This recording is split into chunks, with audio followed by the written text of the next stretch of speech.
Jumpa lagi dalam Perteduhan Jiwa. Saudaraku, kapan dan dimanapun berada, mari kita memberikan waktu sejenak untuk merenungkan firman, bersyukur, dan memuji Tuhan melalui voice note program Perteduhan Jiwa. Refleksi dan doa kita kali ini berdasar pada bacaan Mazmur 35 ayat 11 sampai 16. Saksi-saksi yang gemar kekerasan bangkit berdiri. Apa yang tidak kuketahui, itulah yang mereka tuntut daripadaku. Mereka membalas kebaikanku dengan kejahatan. Perasaan bulus mencekam aku. Tetapi aku, ketika mereka sakit, aku memakai pakaian kabung. Aku menyiksa diriku dengan berpuasa, dan doaku kembali timbul dalam dadaku. Seolah-olah temanku atau saudarakulah yang sakit. Demikianlah aku berlaku, seperti orang yang berkeluh kesah karena kematian ibu.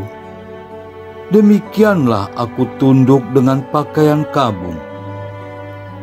Tetapi ketika aku tersandung jatuh, bersukacitalah mereka dan berkerumun melawan aku, orang-orang asing yang tidak kukenal, menista aku dengan tidak henti-hentinya. Dengan fasik mereka mengolok-olok terus, menggertakkan giginya terhadap aku.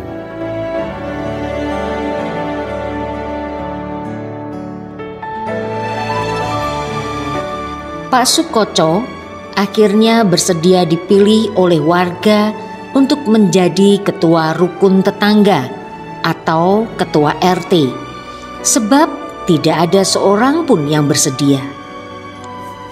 Sebetulnya, Pak Sukoco bukanlah orang yang tidak punya pekerjaan, karena beliau masih aktif bekerja dan cukup memiliki kedudukan. Para sesepuh kampung menyampaikan bahwa wargalah yang meminta Pak Sukoco. Akhirnya beliau bersedia memberikan sebagian waktunya untuk menjadi ketua RT. Sebagai ketua RT, Pak Sukoco berupaya untuk melayani warganya dengan sebaik-baiknya. Seringkali Pak Sukoco mesti melayani warga, walaupun ia baru saja masuk rumah setelah pulang dari bekerja. Bila ada persoalan yang muncul di kampungnya, maka Pak Sukoco lah yang dimintai tolong untuk membantu menyelesaikan.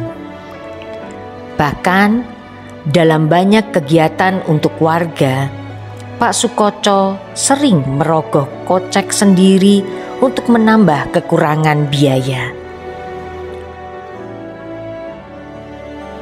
Walaupun Pak Sukoco telah berupaya melakukan yang terbaik bagi warganya, namun masih saja ada sebagian warga yang belum bisa menerima beliau dengan apa adanya.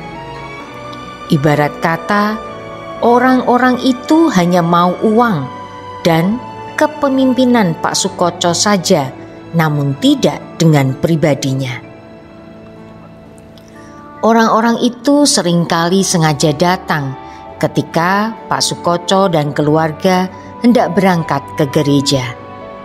Pernah juga Pak Sukoco sekeluarga diminta untuk tidak menyanyikan lagu-lagu gereja ketika ada di rumah. Pak Sukoco dan istri akhirnya menyampaikan pergumulan itu kepada beberapa orang sesepuh kampung dan bermaksud untuk meletakkan jabatan sebagai ketua RT. mendengar apa yang disampaikan oleh Pak Sukoco dan istri, maka sesepuh kampung berjanji akan memberikan edukasi kepada warga. Dan benar, Tuhan bekerja melalui para sesepuh kampung. Terbukti hingga sekarang ini Pak Sukoco sudah memasuki periode yang keempat sebagai ketua RT.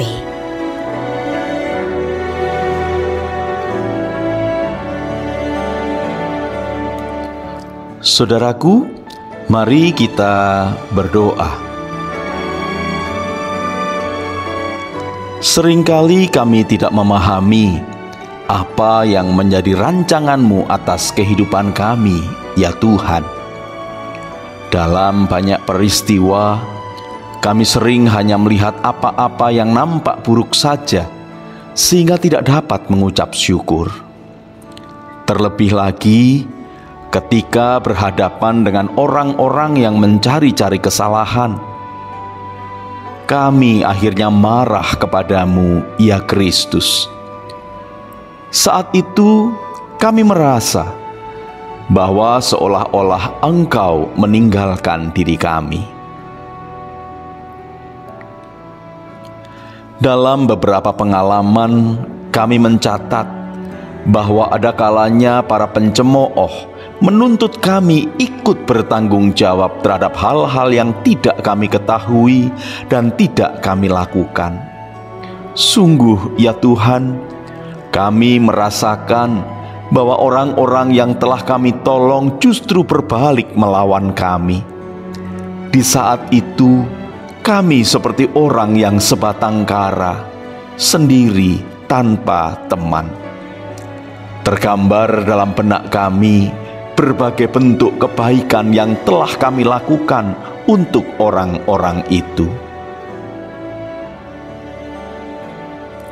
Dan saat kami berpergumulan, sepertinya tidak ada satu orang pun yang telah kami tolong itu datang untuk menopang dan menghibur diri kami.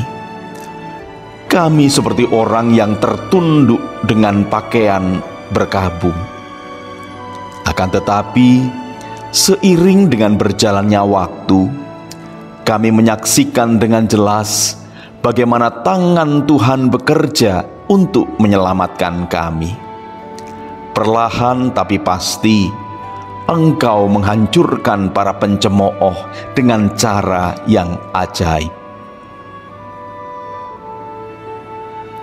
Sampai saat ini, mungkin masih banyak orang yang menjadi seterumu, ya Tuhan. Kami sadar bahwa sepertinya mereka tidak akan pernah habis. Meski demikian, kami harus tetap melanjutkan langkah. Sebab seharusnya derap kaki kami memang tidak surut karena adanya para seterumu di dalam lintasan kami. Kami yakin bahwa Engkaulah yang akan memampukan kami untuk melangkah. Walau sepertinya kami sendiri, namun sesungguhnya kami tidak pernah sendirian, karena Engkau hadir di dalam setiap tarikan nafas kami. Terima kasih ya Tuhan Yesus. Amin.